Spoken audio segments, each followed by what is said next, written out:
And we should be, because it's important. And all I'm saying, every one of you in here is a leader. We have to create the space to honor the fact that people are having different experiences. They're having different experiences by gender, by geography, by socioeconomics. I could go through a whole long list. And all I'm saying is we just need to be empathetic and make it safe for them to happen. Is that okay with everybody? So all of these events shape us. You put it together, and what do we have? We have several different generations in this room right now. We're going to cover every single one. What I'd like you to see here, that's the biggest screen I've ever seen, Carl. So we have Gen Z over here, Millennials, Gen X, and Boomers. Two quick things to notice. First, some of the generations have split. My Millennials in here. All of you that cringe when somebody says Millennials, oh, here it comes. We're unemployed, we live in our mom's basement. What I want you to notice is Millennials, we're two generations, not one. We need to clear that up and own our generation. Gen X, I am going to talk about you, because nobody does.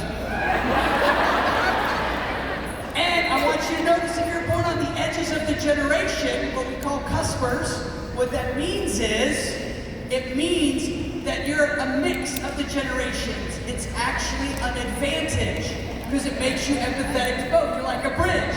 Now, if I ask you, if you're born on the edge of Gen X and Millennials, and I say, do you think you're Gen X or Millennials?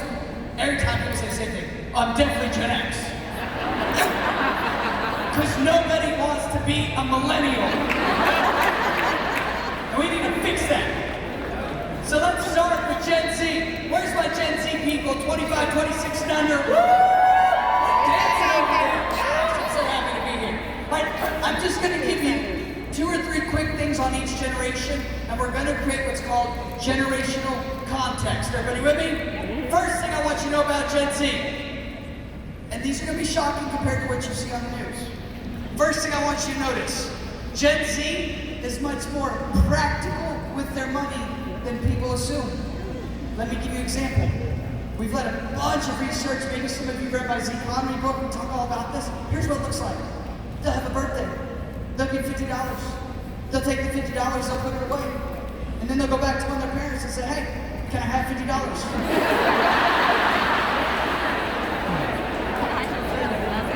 And the parent will say, but you just got $50 for your birthday. And they'll say, oh, no, that's my money. I'm right, am I? Whose money do they want to spend? Your money. They're smart. But Gen Z, they've gone through a great recession. They went through that whole period of time. Crashed into COVID, number 1 generation laid off. They saw millennials drowning in student loan debt. They're smart. So they're more practical with their money. Why is this important? It means when you are talking with them about this opportunity, you need to talk about the stability it can create. And no one talks about that. People say, oh, it's multiple income streams. Oh, it's a side gig. Oh, it's a something. Let me tell you from a behavioral standpoint, as a behavioral researcher, what Gen Z wants is stability. They have been through years of instability. So we need to make sure and bring that to life. Number 2, we know that Gen Z has a different relationship with technology than other generations. It's all they've ever known. People come to me and they say, Jason, why does Gen Z trust social media? Don't you know it's a lie? They need to trust the news.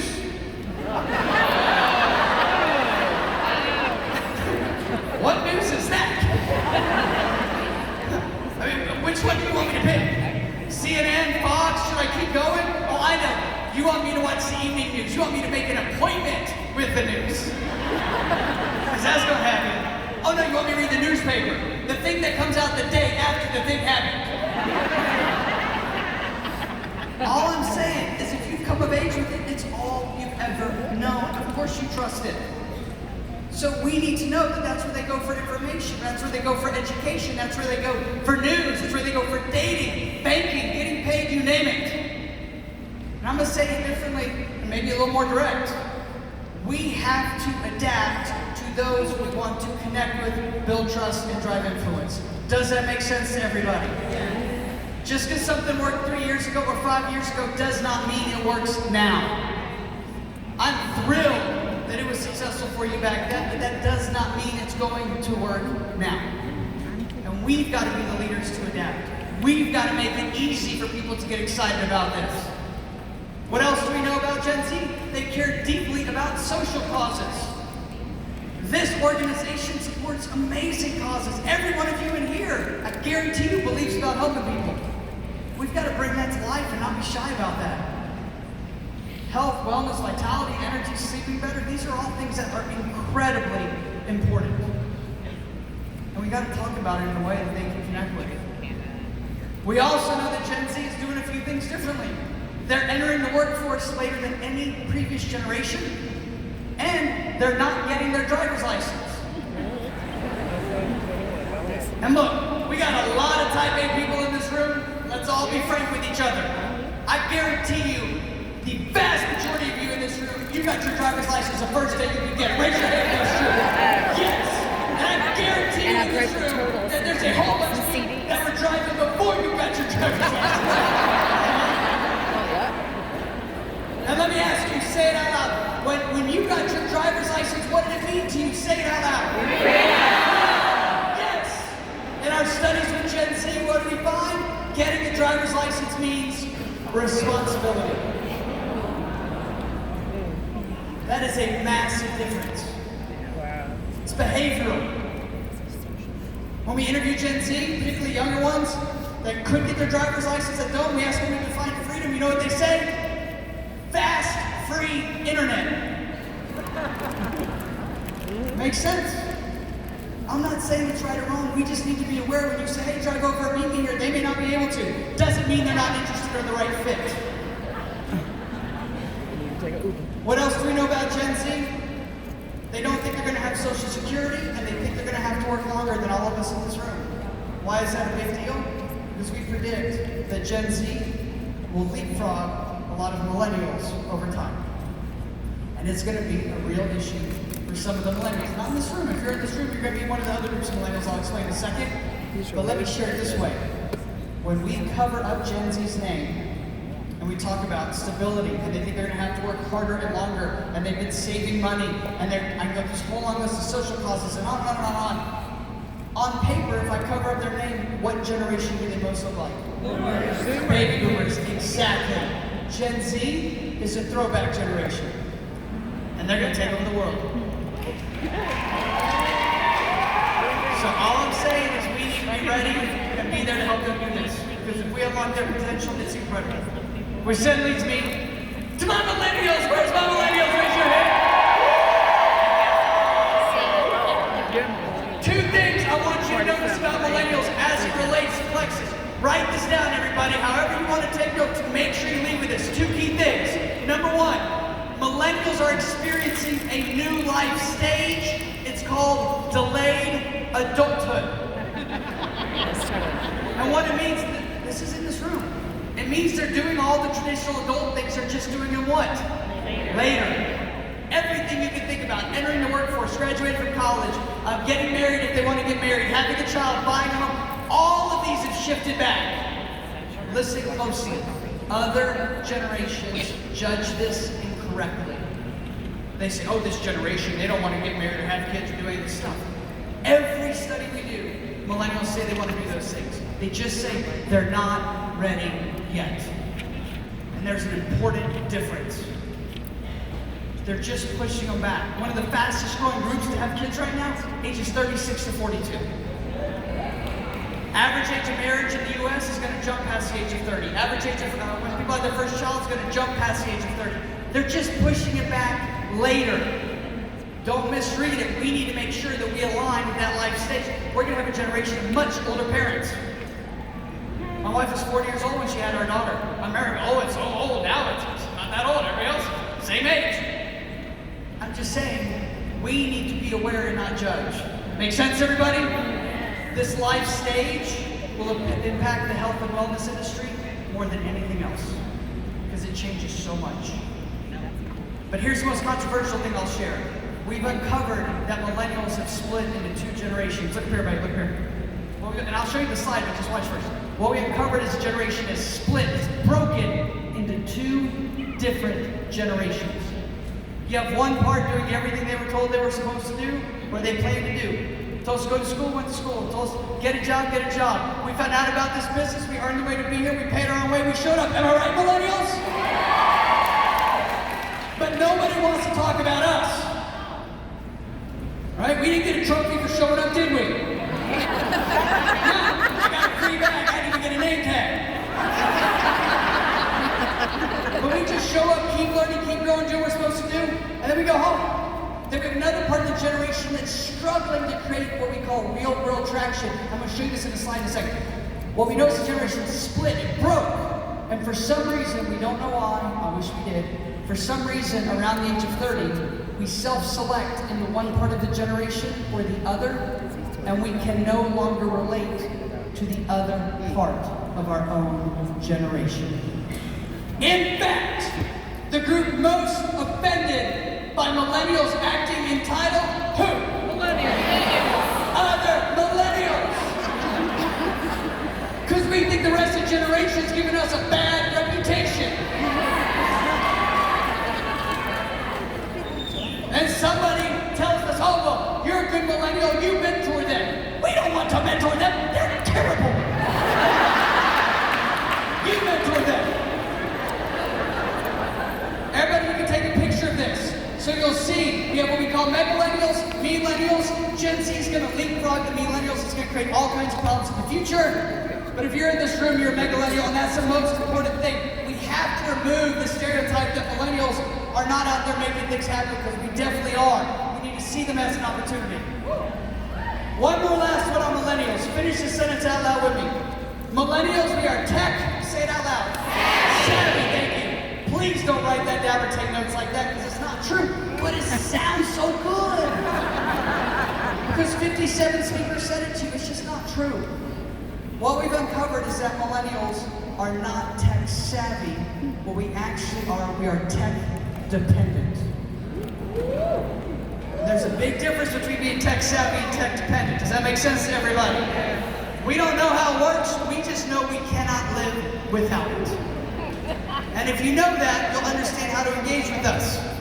We can talk a lot more about millennials, but I gotta make sure we get to Gen X and my movers. Where's Gen X? Raise your hand! Gen X is amazing. Y'all were there when MTV came out? Yeah! Oh yeah, you were there for that whole thing. What do we need to know about Gen X? Okay, for my millennials in here, listen closely. We will be working with Gen X in this organization forever.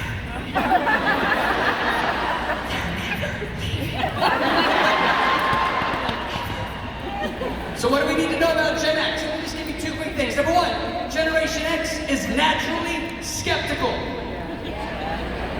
Their attitude is actions speak louder than words. Oh yeah. My wife's in Gen X. She always says, trust but verify. Gen X is the only group that will come up to me afterwards. Watch this, y'all. Gen X will come up to me afterwards. Arms crossed. Listen. Jason, I enjoyed your presentation. I didn't think I would. I'd love to see your data. Nobody else has to see my data but Gen X. But it's okay, because if you know that, give them the data and then they believe you. Because it turns out, Gen X is the most loyal generation. But they're loyal to individuals. And that's the secret. Gen X also is going through something that nobody's talking about and should be. But look, we're all candid in here. Our latest studies show that Gen X is being pulled in three very different directions. And it's hard. They're off to take care of a child or children. They're trying to help parents, am I right? And they're trying to build this business and navigate life. It is hard.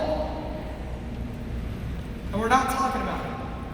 I see my wife doing this every day. Our daughter's 11, her parents are in their 80s, and we're constantly figuring out who's going to move their couch and get their medicine and do all these things, and we can't drive there because It's hard, and we should be talking about this. At the same time, Gen X, you are the glue in the organization. You're the bridge in the organization. That's right, because you don't like millennials or baby boomers. You're like, let's go build this business or get out of my way.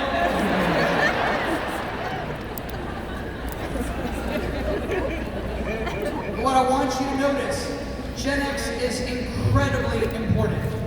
And I normally speak for 3 hours, they stretch to give me an hour, and after 3 hours I might speak for an hour on Gen X because nobody talks about Gen X enough. And y'all are the bridge, you're the glue, your loyalty, and all this experience. We should be focusing on you. Am I right, Gen X? Yeah!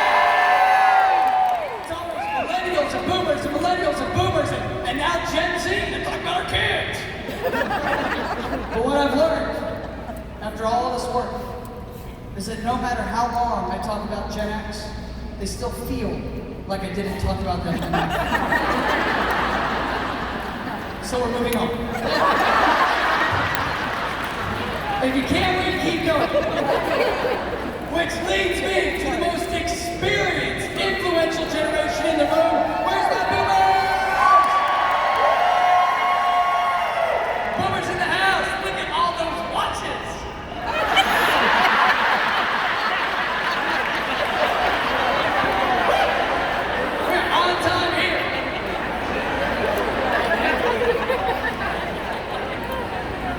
Boomers, they're amazing. What we need to know about boomers, well, first of all, I gotta tell you how amazing boomers are. Check this out, man. I love boomers. Check this out, check this out. Baby boomers, no state capitals. Is that not incredible? They can read a map that doesn't talk. They're geniuses. What do we need to know about boomers? 2 quick things. One, baby boomers are still the influential generation in organizations such as this. By the way, in the United States, baby boomers control the wealth. Am I right, boomers? You have the longest tenured relationships, most experience, you actually vote, which is super weird. Boomers believe in work ethic, am I right? Oh yeah, they start so early. I'm still going to bed and they're already reaching out. I'm like, slow down. But baby boomers, they believe in policies, processes, systems. They are so good in this industry and in this business. We have amazing boomers in here. And I just want to say very quickly, for all the boomers in here, never retire, ever. We need you so badly, so badly. I was at an event, and there was this young guy, we were backstage, and you can hear me and her speaking, Jason, why are you talking about boomers so much? Why do you like them so much? You know, they're on their way out. They don't even know technology. I'm like, seriously? They invented the phone you're using. They made it. They got it thin air. So you can't even connect to the free Wi-Fi. What I want you to notice, and take away from today, I'm going to give you some strategies, but I want you to notice, every single generation is important. Every generation is valuable. No one generation is more important than the other. The better we understand them, the better we can lead across them, the better we can unlock the tremendous potential that they bring. So I want to share with you 3 quick strategies. We're going to go fast, and 2 quick stories. 3 quick strategies, write these down. First, and I'll put more of these strategies in the summary video that they'll send out. Everybody cool with that? Let me give you 3 of them right now. First thing I want you to notice, if you're meeting with people in person and you notice that they're not making eye contact with you, don't judge them, don't check out. I actually have a technique that works really well. Have an iPad or a tablet or whatever visual you have. Tablets work best. Watch everybody. We're behavioral researchers. It's going to freak some of you out, but just hang with me. If I put a tablet between myself and the other person, and I said, oh, Charles, I can see you. Hey, Charles, check this out. What's Charles going to do? He's going to look at the screen, right? What will every one of you in this room do? Look at the screen, yes? And here's what's magic. We found if you put a screen between 2 people and you both look at it, people will answer truthfully. If I say, Charles, what's your social security number? 476. Because what we found is eye contact makes some people uncomfortable, so don't make them uncomfortable. Let them look. We use this in all these strange situations. In the automotive industry, there'll be a car right here. And they'll pull out a tab and be like, look right there. Oh, do you have another angle of the car? The car's right here! Can I see the other side? Sure, it's right here! Because what we have learned is many people have been conditioned to talk through a screen. So give them the ability to do that. It lowers stress, it increases trust. When they stop looking at it, you can move on. Number two, almost all training, and I've looked at a lot of it, and I've talked with the amazing team right there. Good, let me tell you, they are awesome. Awesome. We've got gold school, we got rubies on the right, we've got so much stuff going on here. It's incredible. We got recently, it's amazing. Almost all training, though, listen, y'all are out there, the ones sharing this with people. Almost all of this training is steps. And people say, here's 7 steps. 1, 2, 3, 4, 5, 6, 7. What we've learned is younger generations won't stick around for 7 steps. They fall out about step 3 and they start looking at their phone. So what do? Don't worry, I got a solution. All my solutions are free because I'm into free solutions. What we found is if you start with step 7 first and show us the end and work backwards one time, they'll follow every single step. They just want to see the end first. People say, oh, they're instant gratification. No, they're not. They're just outcome driven. I like to think about it this way. You buy us a video game, first thing we do is we go online and we get the cheats. We plug them in, we skip to the end, we beat the game. You say you didn't win, you cheated. I'm like, oh, high score, hello! But what nobody talks about is we then do what? We go back and we play the game from the beginning. We just wanted to see the end first. So create that opportunity. The secret to this business is just being consistent out there, sharing these things, adapting to the people you're trying to engage. There is no magic, but there are secrets. It's just doing it consistently. Now I'm going to record a whole bunch, and I'm going to let them send them out to you so don't have to be rushed. Everybody cool with that? Yeah. All right, I want to share with you 2 quick stories.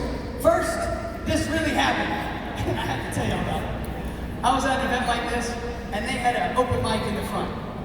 That's a terrible idea. It is awful. And I was talking, this is what I love to do. I hope y'all want to invite me to come speak, love to come to your community. Yeah. Like, this is my thing, I love this. And I see this guy, this boomer guy, older guy, stands up, and he starts walking right down the middle, like right here, to the mic while I'm talking. And I could tell the way he was walking, he's like, he's gonna get me. You know, something like that walking. So he's walking down, he gets right to the mic, right here in front of me, and he taps on it, which you are never supposed to do. And I said, yes, sir. Do you have a question? And he says, Jason, I do. You've got a good little business here. Speaking, research, you write books, I got it. Let me ask you a question as an experienced CEO of a major company. What are you going to do when you are no longer a millennial?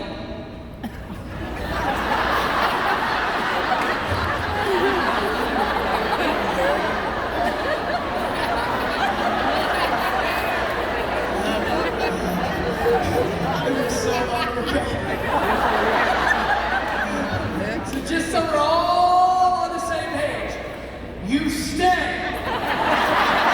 in the same generation. You just get older.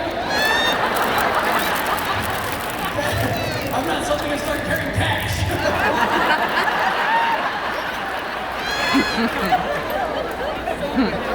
So true, right? Oh, that's his family. They're so cute. So last thing I want to share with y'all, this is that's my wife Denise. That's my daughter Ryan. She's very excited, by the way. Denise just did Reset last week, so we're big fans. So cool. So 2 quick things. One, you're welcome to email me, Jared@JasonDorsey. It's an out of office. I don't have anything fancy. It just says I'm here with you, and you can download everything for free, all the reports. But let me share with you why I wanted to be here. 2 quick reasons. This is good. The first reason I wanted to be here, my original when I got invited, I said absolutely 100%. This industry changed my life. The skills I learned in this industry changed our family. We won't be able to do what we do without being here with you. My wife owns both of our companies, and I see what it's like for her to be out there as a female entrepreneur. I'll be candid, we were at an event not too long ago, and they asked her, so what does your husband do? Bad move there. So being here today is personal for me because you're out there making this happen. I've seen the impact of it firsthand. But it got really personal for me yesterday, and nobody knows this. I was in the elevator. I'm staying at the Hyatt down there, it's like connected over here. And I get in the elevator, and I was wearing, just my little t-shirt and, no big deal. And this couple walks on, and this woman, one was a woman, she has a pink dress, really beautiful, very ornate. She had like diamond-looking things all around it, and she just looked stunning. She was so excited. She was there with the gentleman next to her, and then there was another woman on the elevator. And the woman next to me sees this dress and says, wow, you look stunning. And she almost starts crying. And she says, thank you so much. I have been waiting for an occasion to wear this for years. And I get to go to the winner's dinner tonight. And I'm so glad that you noticed. Y'all, when they got off the elevator, I'm like bawling. Because that's what you do. And nobody ever gets to tell you thank you. So I want to say on behalf of me and Denise and Ryan, thank you for all the lives you changed. We are grateful for you. Thank you.